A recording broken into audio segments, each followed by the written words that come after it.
In working with the dynamics of consciousness, I work with the idea that we have total freedom, that we can really do anything. But the idea is to do what we do in a way that serves the society, in a way that's of service. And then that thing is organic. So we could look at James Bond, for example. Well, I mean, he's a murderer, he's a thief, he's a liar. But works for the good guys. So he's the hero.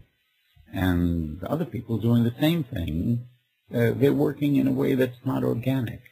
And so in any organism, in the human organism, if there's a part of the organism that is threatened, let's say an infection in a part of the body, the whole organism mobilizes to fight that threat.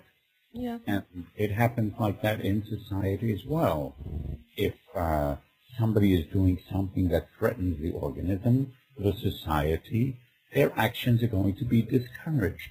The whole organism will mobilize in a way to discourage what they do. But if what they do is being done in a way that serves the organism, then it's organic, and then the entire organism mobilizes to support that. And for me, that's the throat chakra. It's about listening to your intuition and following a path of least resistance where things have a tendency to happen. And in that state of consciousness, we call it grace, in fact. You happen to be in the right place at the right time for things to happen in the right way for you. And your experience it on the inside is life provides all my needs with no effort on my part at all. I think of things and they happen. And you begin to see more and more the universe as a benevolent entity supporting you in whatever.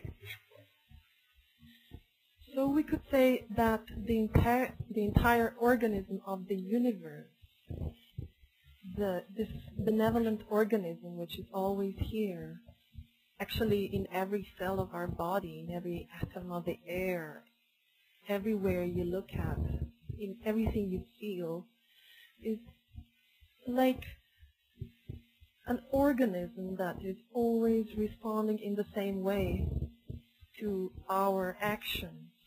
When we choose to do something that we love, and we do it just for the sake of doing it, like you say, it is that trust or knowing or understanding that the whole universe functions like the micro-universe within. Yeah, it's about learning to trust it. In the state of consciousness that I'm talking about, it's as though you're inside watching a movie that's playing around you. It's like you're walking through a dream that you're dreaming, and things seem to be outside you, but if it's your dream, the projector is inside you. And when people are working with their consciousness, at first, at some point, they have to learn that when they decide something, it happens. It's like lucid dreaming.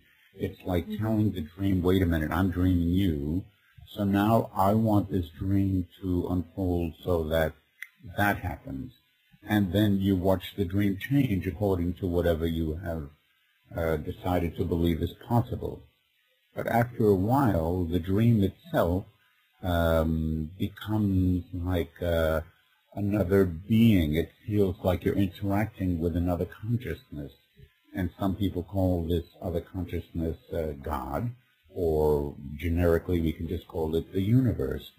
So it seems like it's outside you, but it's a reflection of what's inside you in a really deep place.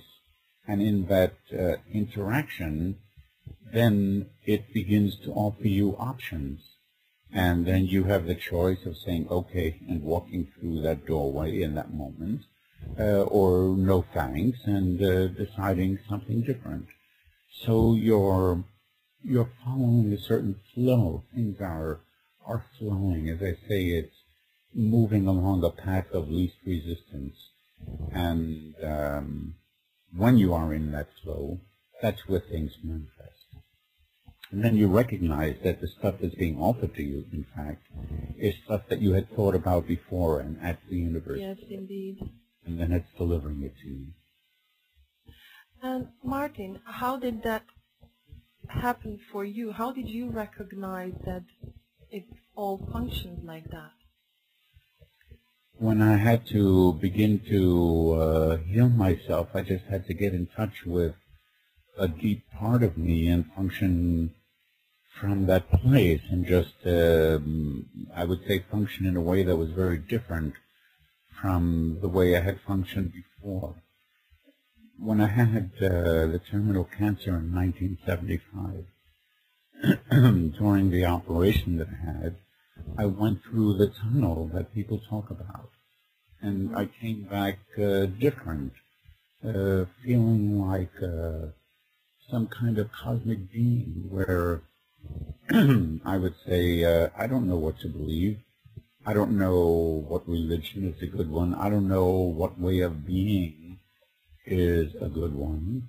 And I looked around and I thought there must be some way of being that everybody agrees is good. So let me see if I can find it. And I didn't find anything that everybody agreed was good. Mm-hmm.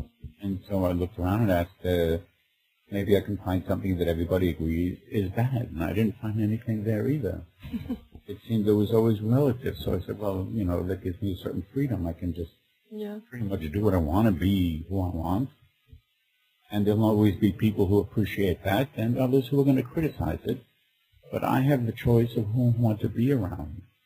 And so following this flow, I began to notice how things were happening.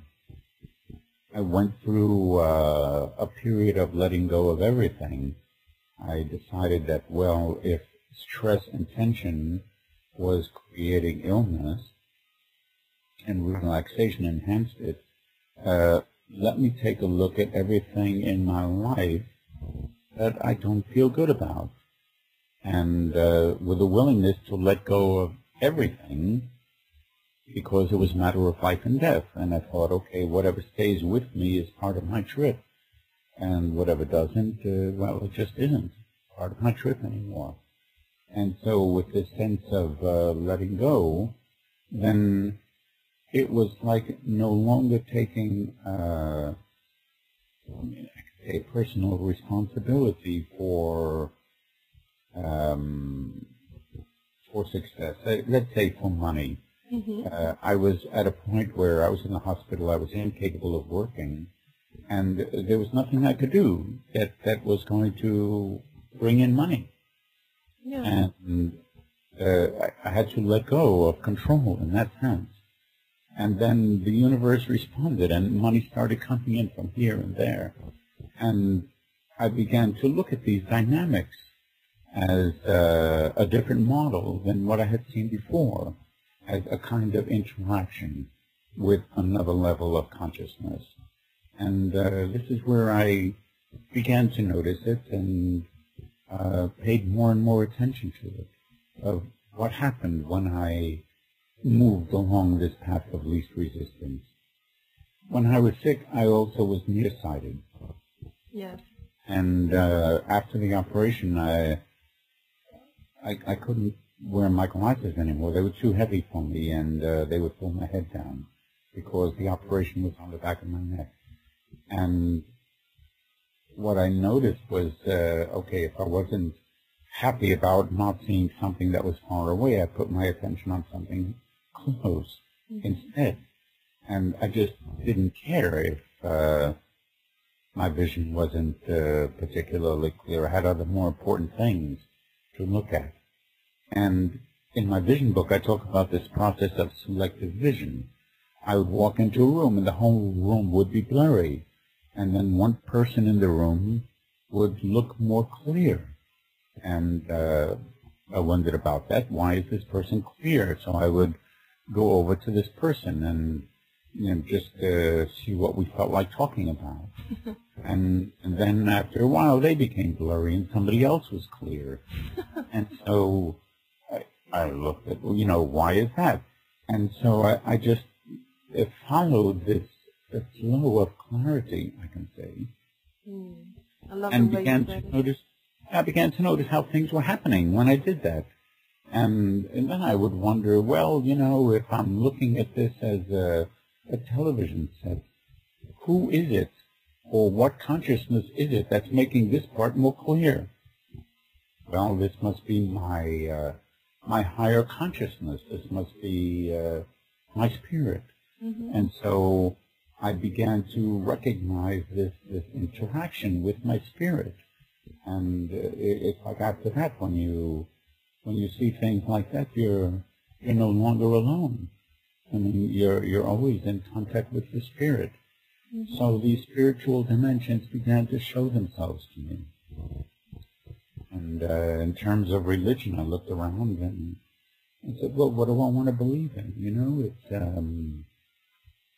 It's if God is a big father figure in the sky, I'm a father. What do I want of my kids? Do I want them to make themselves smaller? Do I want them to bow down to me? Or do I want unquestioning obedience? Or do I want them to be all that they can possibly be, the fullest expression of themselves? Yeah.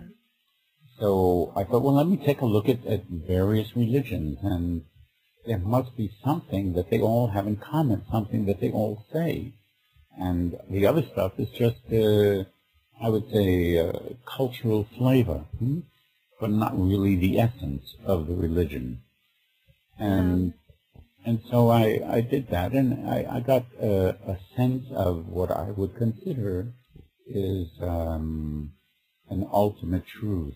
I mean, it's a little tricky to use the word ultimate, but the thing that makes the most sense because it seems to be an essential part of every religion. Yeah. And I really like what you said a few moments ago. You said you were following a flow of clarity.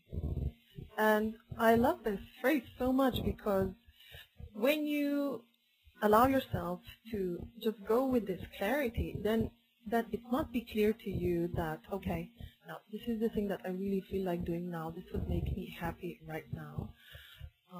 Even if it's just going for a walk or calling a friend. Because even if you don't know why you feel like doing this thing right now, why is it making you happy right now, you will know sooner or later.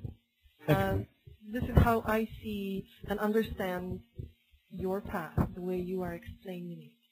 Yes, because a lot of people would put their attention on the non-clarity, and they would say, why do I not see clearly? Why is this other thing blurry? And then their attention is on the resistance, instead of asking themselves, what do I need to do, or what do I need to know to be clear? What do I need to succeed?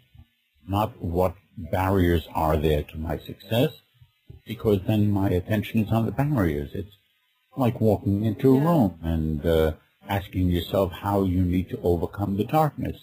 Well, you just put on the light, and the light and the darkness are mutually exclusive, so you hold your attention on what you need for success. What is your picture of success? Let that be the picture you put into your consciousness.